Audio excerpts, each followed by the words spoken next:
hari ini aku sama Kak Vivi lagi semangat banget ya. Benar. Coba ikutin gerakan kita dulu. Bentar. Kayaknya yang di rumah belum semangat Kak Vivi. Ayo ikutin sekali lagi ya. Oke. Lebih semangat, siap? Bangkit berdiri semuanya. Ya, harus bangkit berdiri. 1, 2, 3. Ke atas Kak Vivi. Oke, udah semangat Kak Vivi. Kita mulai lagi ibadahnya ya. Let's go. 3, 2, 1. Shalom kids, udah siap memuji Tuhan belum nih? Yuk yang udah siap memuji Tuhan, kita lipat tangannya, tutup matanya, kita berdoa ya. Tuhan, terima kasih Engkau telah memberkati setiap kami Tuhan. Sebentar kami akan memulai ibadah, kiranya Engkau yang berkati dari awal, pertengahan, hingga akhir. Dalam nama Tuhan Yesus kami berdoa, amin. Yuk yang udah siap memuji Tuhan, kita katakan yes. Kita tepuk tangan sama-sama ya. I'm gonna run to the river, dive in the river, swim in the river, river of life. I'm gonna run to the river, dive in the river, swim in the river, river of life. I'm gonna say bye bye, I'm going to the river. Kita nyanyiin dari awal ya. I'm gonna run to the river, dive in the river, swim in the river, river of life. I'm gonna run to the river, dive in the river, swim in the river, river of life. I'm gonna say bye bye, I'm going to the river. Jesus you renew my heart, fill me up till I overflow, and you give me a brand new start, wash me clean till I'm white as snow. Here I go, I'm gonna run to the river, dive in the river, swim in the river, river of life. I'm gonna run to the river, dive in the river, swim in the river, river of life. I'm gonna say bye bye, I'm going to the river. I'm gonna run to the river, dive in the river, swim in the river, river of life. I'm gonna run to the river, dive in the river, swim in the river, river of life. I'm gonna say bye bye, I'm going to the river. Lebih semangat lagi ya. Jesus, you renew my heart, fill me up till I overflow, and you give me a brand new start, wash me clean till I'm white as snow. Here I go, I'm gonna run to the river, dive in the river, swim in the river, river of life. I'm gonna run to the river, dive in the river, swim in the river, river of life. I'm gonna say bye bye, I'm going to the river. Jesus, you renew my heart, fill me up till I overflow, and you give me a brand new start, wash me clean till I'm white as snow. Here I go, I'm gonna run to the river, dive in the river, swim in the river, river of life. I'm gonna run to the river, dive in the river, swim in the river, river of life. I'm gonna say bye bye, I'm gonna say bye bye, Mikey. I'm gonna say bye bye, I'm going to the river. I'm going to the river, I'm going to the river, I'm going to the river, I'm going to the river, I'm going to the river, I'm going to the river. Beri kemuliaan untuk Tuhan Yesus. Adik-adik, sekarang kakak mau ajak adik-adik buat sembah Tuhan lebih lagi ya. Kita sembah Tuhan dengan lebih sungguh-sungguh, dengan hati yang penuh. Sekarang kita siapin hati kita, siapin pikiran kita hanya untuk Tuhan. Kita mau nyanyiin lagu ini, kakak ajak adik-adik buat tutup matanya, kita angkat kedua tangan kita. Tiada yang seperti Engkau begitu mengasihiku. Kau Tuhan sanggup menjawab semua seru doaku. Tiada yang seperti Engkau begitu mengasihiku. Kau Tuhan sanggup melawan seluruh kehidupanku. Aku percaya Tuhanku ajaib. Kau turun tangan memulihkanku. Aku percaya Tuhanku dahsyat. Kau turun tangan memberkatiku. Kita nyanyiin lagu ini dari awal ya.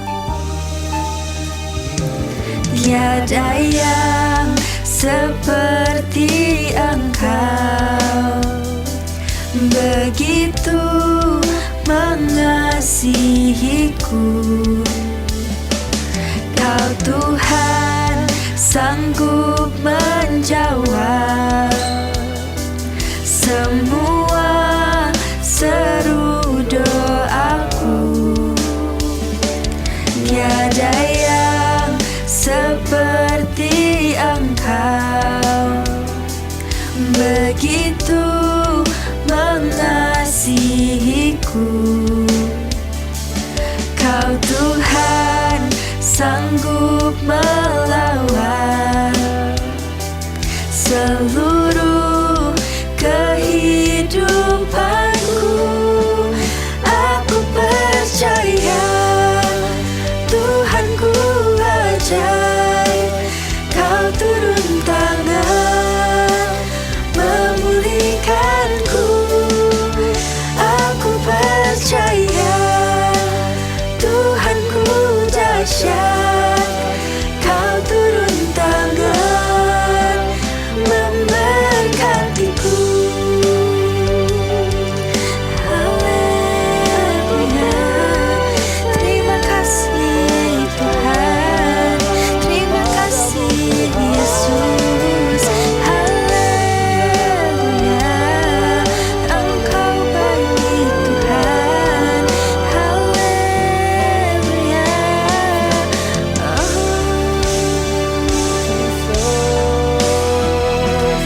Aku percaya Tuhanku ajaib. Kau turun tangan memulihkanku. Aku percaya Tuhanku dahsyat. Kau turun tangan memberkatiku. Kau turun tangan memberkatiku. Kau turun tangan memberkatiku. Tepuk tangan untuk Tuhan Yesus. Tuhan, terima kasih Tuhan. Kau telah memberkati setiap kami Tuhan. Sebentar kami akan mendengarkan firman Tuhan. Kiranya Kau memberkati agar apa yang kami dengarkan dapat bermanfaat bagi kehidupan kami sehari-hari. Hanya ke dalam tangan-Mu kami berdoa. Amin. Amin. Shalom kids, wah ketemu lagi nih sama kakak. Setelah tadi kita udah nyanyi, memuji, dan menyembah Tuhan sama-sama, sekarang saatnya kita untuk dengerin firman Tuhan. Nah, sebelum dengerin firman Tuhan, kakak mau nanya dulu nih, siapa yang pernah main rumah-rumahan? Nah, pasti kebanyakan dari adik-adik pernah dong main rumah-rumahan. Waktu kakak masih kecil, kakak seneng banget loh main rumah-rumahan. Kakak bikin rumahnya dari selimut, terus kakak ikat selimutnya ke pintu kamar supaya rumahnya nggak cepat hancur. Jadinya kakak bisa main lama-lama. Nah, hari ini kakak mau cerita tentang orang yang ingin membangun rumah. Ada 2 orang adik-adik yang ingin membangun rumah. Orang pertama berpikir, kalau misalnya kita bikin rumah di atas pasir, pasti rumahnya cepat rusak deh. Akhirnya, dia mencari batu dan membangun rumah di atas pasir yang sudah diberi batu. Iya sih, jadinya lebih capek. Harus cari batu dulu, harus angkat-angkat batu yang berat banget. Tapi dia mau berusaha untuk mencari bahan-bahan terbaik supaya rumahnya bisa kuat. Nah, suatu hari ada badai besar yang datang. Hujannya itu deras dan anginnya kencang sekali sampai bikin banjir. Tapi rumah orang pertama ini tetap bertahan adik-adik karena dasar atau fondasinya sudah kuat, tidak akan cepat rusak kalau kena hujan dan banjir. Nah, orang kedua juga mau membangun rumah, tapi dia itu nggak mau ribet adik-adik. Dia berpikir, capek deh kalau kita harus cari batu lagi, batunya berat, nanti susah bawanya. Dari pasir aja deh biar rumahnya cepat selesai. Nah, akhirnya dia membangun rumahnya itu di atas pasir. Rumahnya juga jadi loh adik-adik. Tapi waktu ada badai yang besar dan banjir, rumahnya rusak, lalu hancur deh. Nah, kalau kita mau mendirikan rumah, kita perlu dasar atau fondasi yang kuat.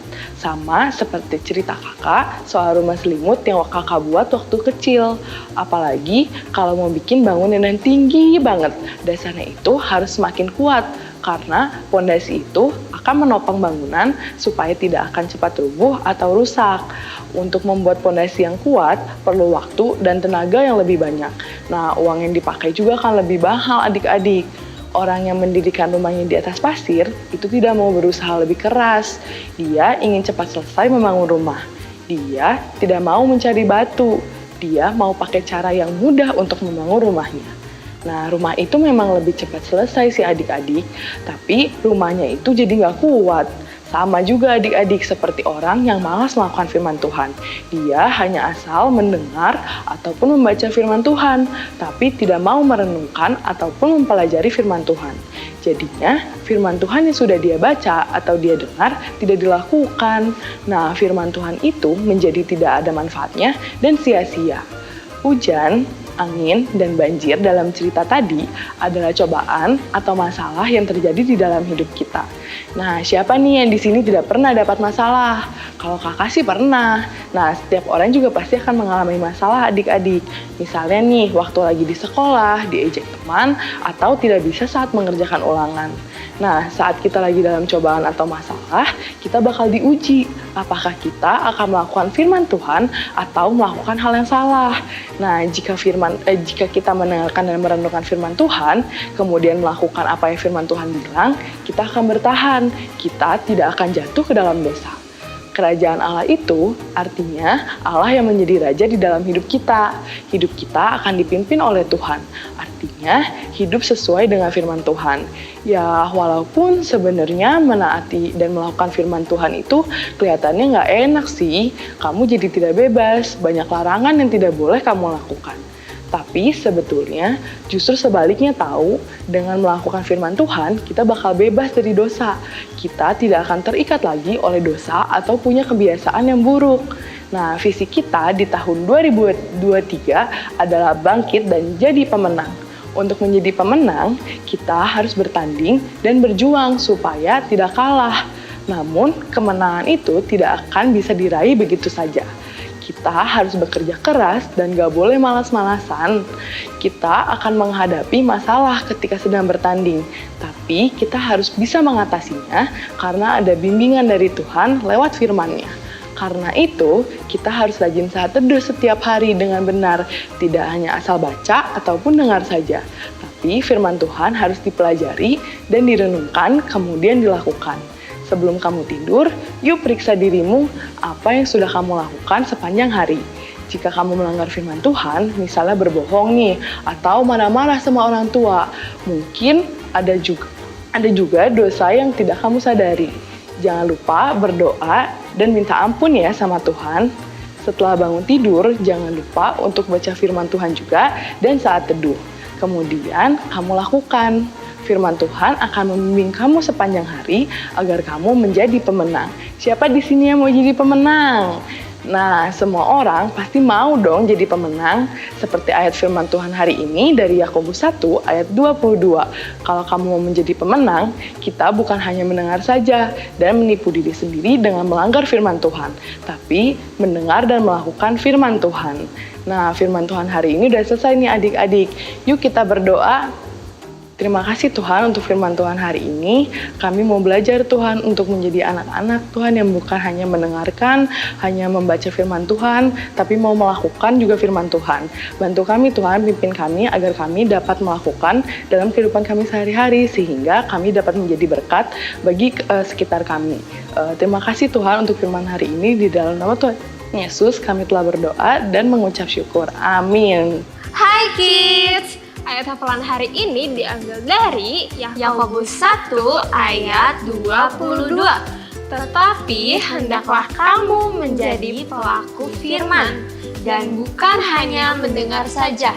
Sebab jika tidak demikian, kamu menipu diri sendiri. Good job kids! Kita ulangi sekali lagi ya. Yakobus 1 ayat 22. Tetapi hendaklah kamu menjadi pelaku firman dan bukan hanya mendengar saja.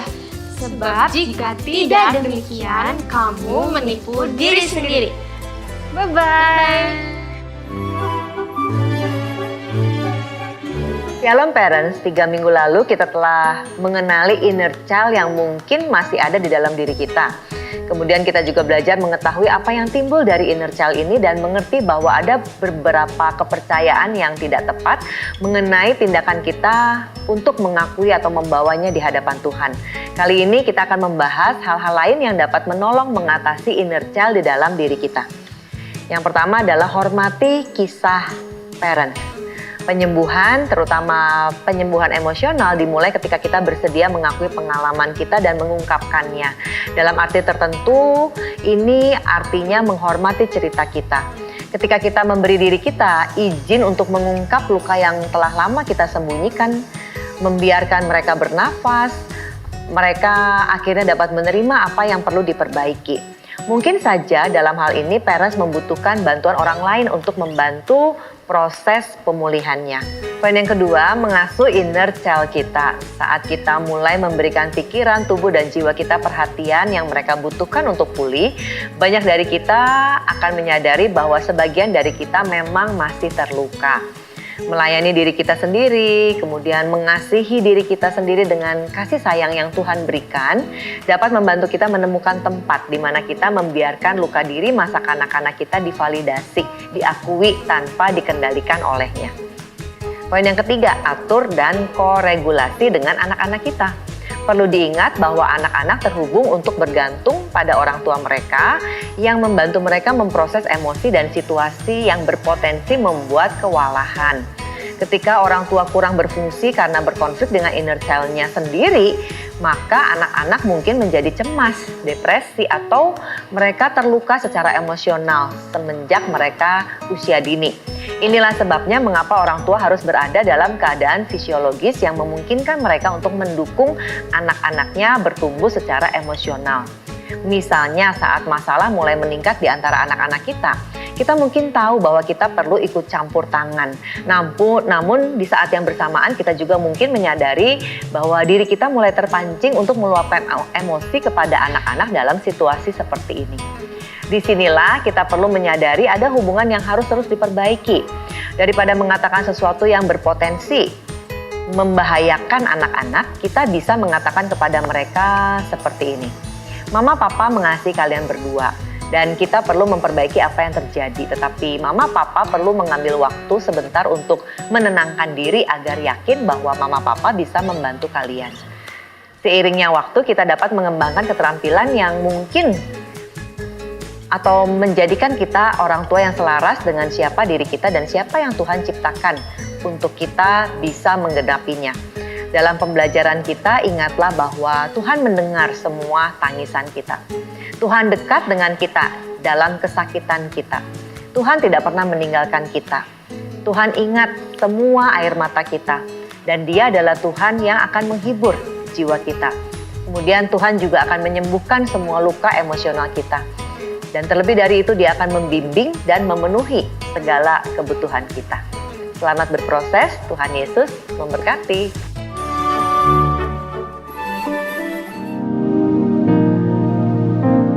Tuhan Yesus, ajar kami jadi pelaku firman-Mu, tidak hanya kami dengar, tapi kami lakukan. Tolong kami ya Roh Kudus. Tuhan Yesus, berkati kami semua supaya saat masa liburan ini kami masih melakukan firman-Mu. Berkati juga Papa Mama yang akan menyediakan sekolah untuk kelas kami yang baru. Mari siapkan hati kita untuk menerima berkat Tuhan. Demikianlah firman Tuhan. Tuhan memberkati dan melindungi engkau. Tuhan menyinari engkau dengan wajahnya dan memberikan kasih karunia.